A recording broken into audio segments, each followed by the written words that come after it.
25 pieces na Evo helmet. Meron tayong order ngayon na 25 pieces na Evo helmet. Ibabox na natin at ipe-prepare na natin yung mga order ni customer. At ibababa na natin to sa may garahe para ready to pick up na anytime na pumunta siya dito sa hideout natin. Kaya samahan nyo ako mga ka-helmet. Let's go! Hi guys, ako si Mac, ang rider ng X-Max na may sidecar at nagtitinda ako ng helmet sa online. Umakyat na nga ako dito sa pwesto para ma-ready ko na nga yung 25 pieces na order ni customer. Isa-isa ko pa kasing ibabox yung mga helmet kaya habang hindi ako busy ay sinamantala ko ng iayos para ready to pick up na nga yung mga order ni customer natin. Ito ang isang medyo challenging sa atin pag maramihan yung order kasi isa-isa ko pang i-check yung mga helmet bago ko nire-release. May time kasi talaga minsan pag naiuwi na nga yung helmet biglang may mga issue, mga problema doon sa helmet na binili nila. Kaya para maiwasan yung ganung mga problema talagang chinecheck ko na nga yung mga helmet bago ko i-release. Siya nga pala kung umabot ka sa part ng video na to, maaari mo bang i-comment kung taga saan ka para alam ko kung saan napapadpad yung mga video na ina-upload ko.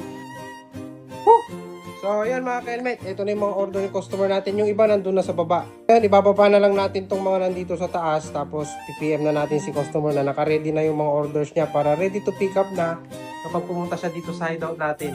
Sa mga gusto mag-reseller dyan, pwede tayong magbigay dyan sa kanila ng maramihan. So, mag-PM lang kayo dito sa ating Facebook page or visit kayo dito sa hideout natin. Search nyo lang sa Google Map, Helmet Industria. Lalabas na yung sketch papunta dito sa pwesto natin. At yung natira doon sa mga display natin. Bali, meron pa naman tayong mga ilalagay dyan, yung mga ibang design, mga ibang kulay. Display na natin dyan pagkatapos nating may baba yung mga order ni customer natin. So, yun mga ka-helmet, ito na. Naka-ready na yung order ni customer natin na 25 pieces na Evo helmet. Combination ng M2 tapos GT Pro.